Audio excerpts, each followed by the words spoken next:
proceed to capture that area.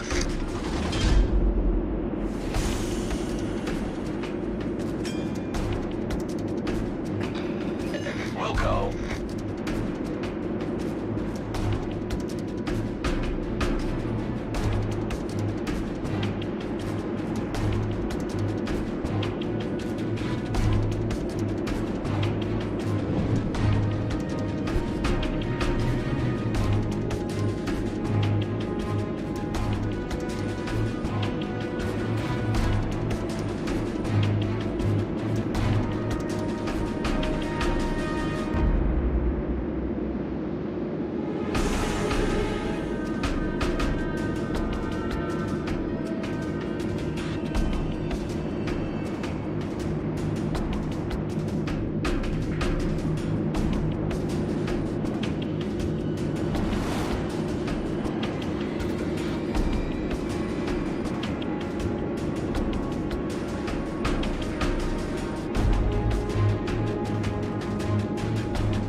Autopilot mode enabled.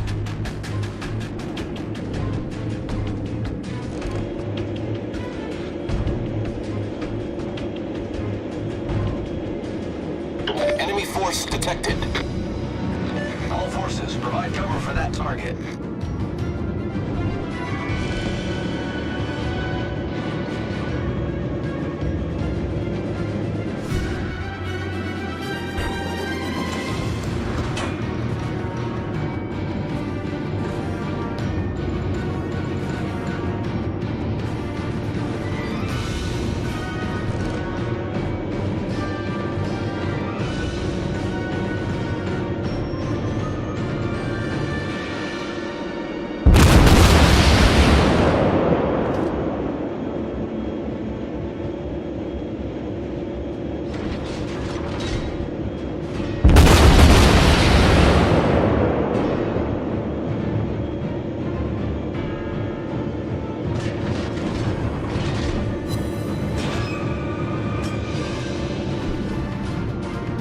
Autopilot mode disabled.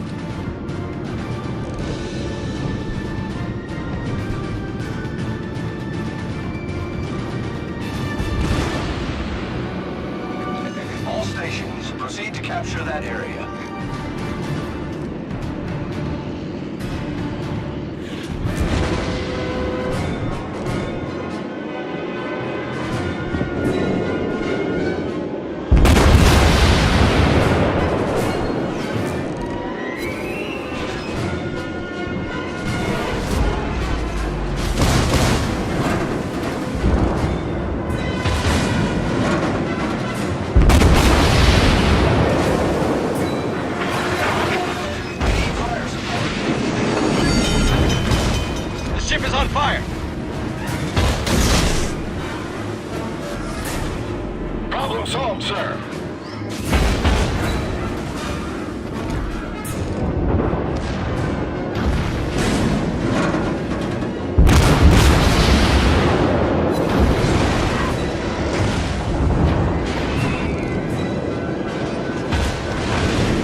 Systems destroyed!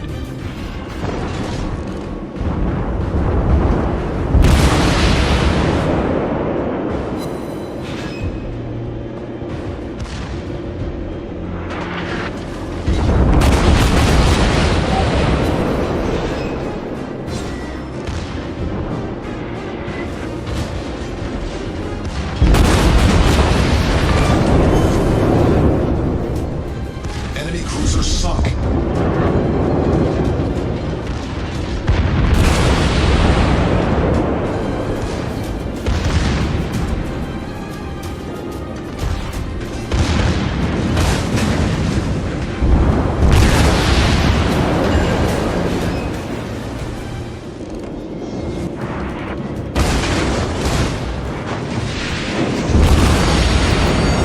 The ship is on fire!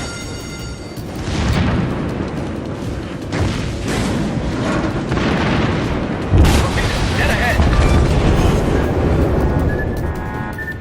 Torpedo support!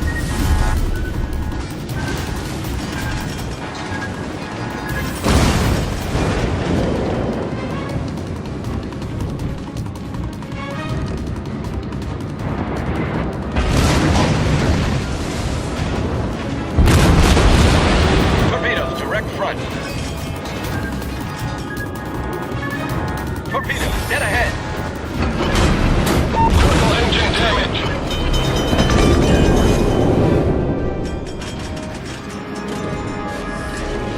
Problem solved, sir.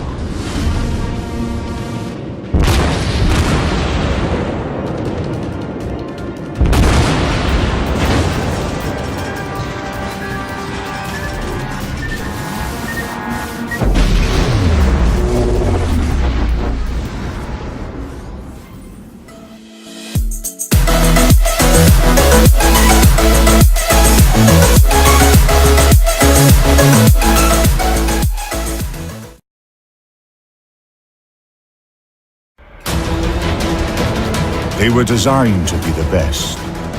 They met enemies face to face, endured tragedies and enjoyed victories.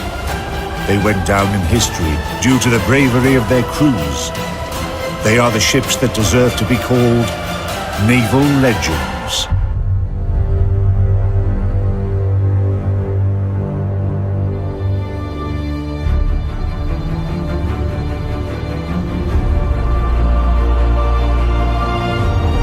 In this episode, Mikhail Kutuzov, a fearless Cold War veteran.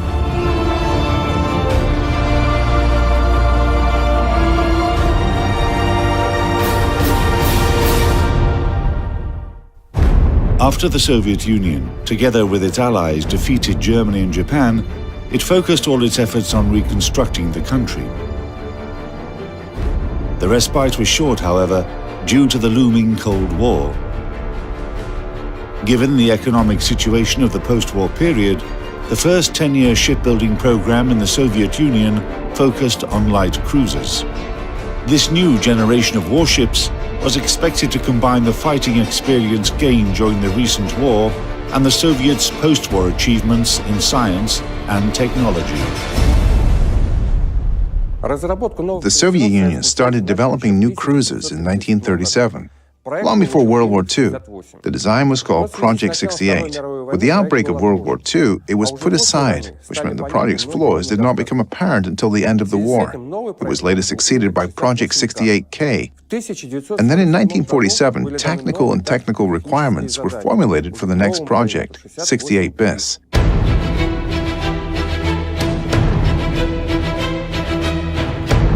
Project 68 bis cruisers were designed to cover attacks from fellow destroyers and torpedo boats, protect battleships and heavy cruisers against enemy destroyers, fire at shore targets, and conduct independent operations in enemy territory if necessary.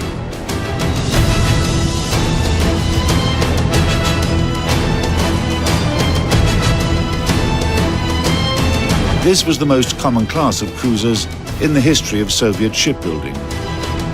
14 Project 68 bis warships were commissioned in total. One of the cruisers was named after the legendary military leader Mikhail Kutuzov, commander-in-chief of the Russian army in the Patriotic War of 1812 against Napoleon. Cruiser Mikhail Kutuzov was laid down in February 1951 at the Nikolaevsky shipyard and launched in December 1953. Flying the red hammer and sickle flag of the Soviet Union, she first underwent dog trials and then sea trials. After the ship had accomplished all special assignments, she was commissioned and joined the Black Sea Fleet. August 9, 1954 is considered to be the ship's birthday. Length 209.96 meters, beam 21.97 meters, total displacement 18,360 tons, draft 7.9 meters. Armor, belt 50 to 120 millimeters, conning tower 130 millimeters, deck 50 millimeters. Primary armament, 4 turrets with 3 times Mk 5 bis guns, caliber 152.4 millimeters. Dual-purpose artillery, 6 turrets with 2 times SM5 1S guns, caliber 100 millimeters. 16 times 37 millimeters twin anti-aircraft V-11 machine guns. Rate of fire 160 to 180 rounds per minute. 8 times 30 millimeters twin anti-aircraft AK-230 machine guns. Rate of fire 1,000 rounds per minute. Crew 1,270. Steam turbine plant, 2 turbo gear units. Power 125,000 bhp. Maximal speed 32 knots. Range 5,220 nautical miles at 18 knots. Primary armament turrets were mounted fore and aft. Each turret was operated by a crew of between 48 and 62 people.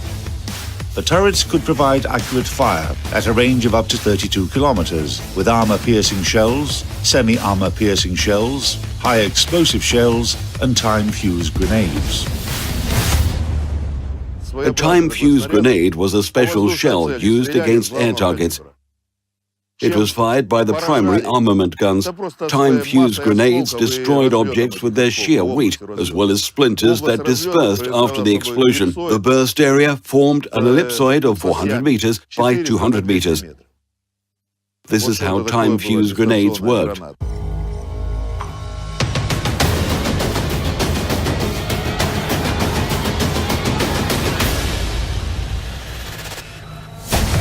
Dual-purpose artillery turrets were mounted along the sides of the ship. 3 turrets starboard and 3 turrets port. 100mm guns were able to fire on surface and shore targets, but were primarily designed to engage air targets. Each turret was equipped with a range-finding radar, helping to determine target range more accurately. Each turret had an average rate of fire of 18 to 20 rounds per minute. The charge men had to be in good physical shape to keep up with this rate of fire. With this in mind, every morning started with a special drill. Instead of doing morning exercises, the charge men would go to the ammunition chamber and throw shells to one another. This was a challenging workout, as each shell weighed 32 kilograms. Underneath each turret was a barbette, a room with racks along the walls where shells with the first shots were stored vertically. Sea fights were very swift, so when a call to General Quarters or General Quarters drill was announced, no time could be wasted waiting for the ammunition to be transferred from storage areas. For this reason, shells for the first shots were kept right under the turret.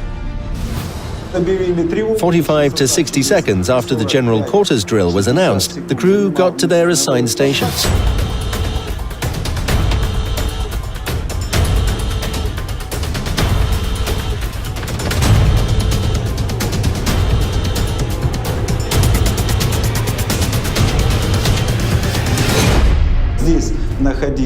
Four crew members stayed under the turret. They were ready to feed ammunition from the racks directly into the turret chamber on command.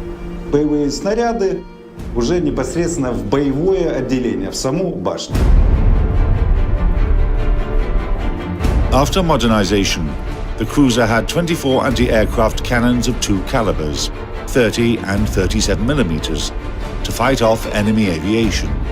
The accuracy of fire was assured by both optical guidance instruments and special artillery radars. Project 68 BIS cruisers became the last pure artillery ships of the Soviet Navy. Their design incorporated all the major technical achievements of the war and post-war periods. They were all outfitted with the latest radio-technical, navigational, and communication equipment. In addition, the cruisers could sail autonomously for 30 days with enough reserves of provisions, fuel, oil, as well as fresh and technical water to cover a distance of up to 9,000 miles.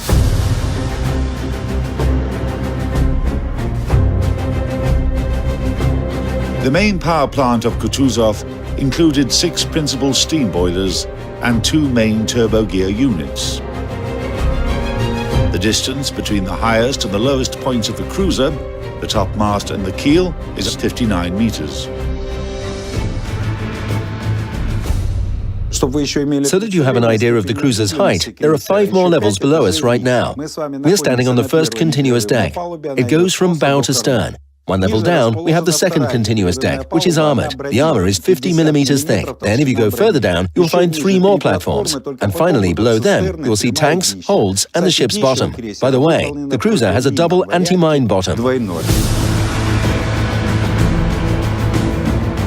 Engineers developed a special construction technology for the Project 68 BIS ships, allowing for an all-welded hull. For the first time in Soviet shipbuilding, armor plates were used both as protection and as bearing structure. This design increased the ship's durability and saved weight, allowing for installation of additional armaments and storage of extra ammunition.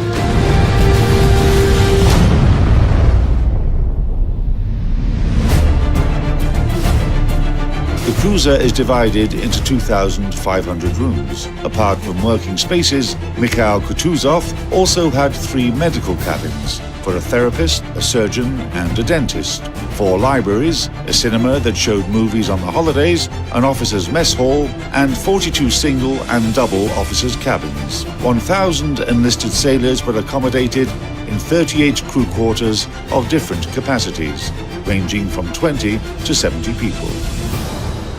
This particular crew quarters might be considered high class. Why? First of all, it's designed for only 27 sailors and has portholes. Bigger crew quarters, with capacities of 40, 50, 60 and 70 people, are located in the head, the midship and the stern. They are 1 or even 2 decks below us. And of course, they don't have any portholes. Soviet ships built between the end of World War II and the beginning of the 1960s did not have any space for a crew mess hall. Officers had breakfast, lunch and dinner in the officers' mess hall, while sailors had their meals in their quarters. The only man on board who was allowed to eat separately from other crew members was the ship's captain. It was his privilege. He had his meals in a special saloon with a dedicated pantry. An assigned seaman steward laid the table there and cooked food according to captain's orders. The rest of the crew, beginning with the executive officer and ending with rookie sailors, had the same menu. The only difference was that officers ate in the mess hall, midshipmen ate in the small mess hall, and the rest of the crew had their meals in their living quarters. The first sea cruise of Mikhail Kutuzov was the most difficult. In June 1957, the cruiser left Sevastopol and set sail to Leningrad to help celebrate the 40th anniversary of the October Revolution. She went through the Black and the Mediterranean Seas into the Atlantic Ocean and then to the North and the Baltic Seas. The crew had additional orders. Go to the Northwest Atlantic, find a storm as powerful as possible, and pass through it to test the ship's endurance and performance. The ship was brand new. They found a mighty storm. The cruiser entered it intentionally.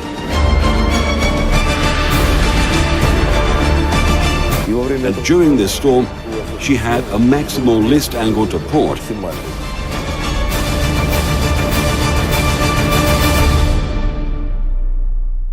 The ship returned to even keel, but the starboard bilge, a solid cast part weighing 20 tons, was torn out like a tooth, and along with the anchor, thrown on the deck.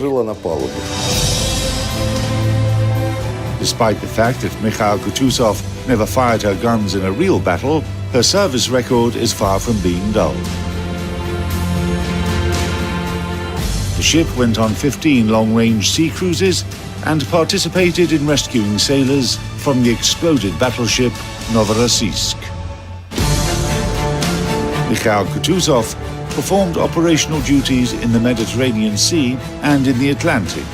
During the Arab-Israeli War in 1967 and in 1973, the cruiser served as the command post of the USSR's chief military advisor in Egypt. The mere presence of the Soviet cruiser in Alexandria guaranteed that the port and the city were safe from air raids and any other attacks from Israeli armed forces. The ship was the filming location for the movie Shore Leave. Actors Lev Prigonov and Vladimir Vysotsky, who starred in the movie, lived aboard Mikhail Kutuzov amongst the rest of the sailors for several days. The cruiser hosted many political leaders and paid official visits to Albania, the Republic of Croatia, part of Yugoslavia at the time, Romania, and Algeria. Project 68 BIS cruises were the foundation, the backbone of the Soviet Navy, from the moment of construction until the beginning of the 1970s. Mikhail Kutuzov proudly showed the colors of the Soviet Navy in the Mediterranean Sea.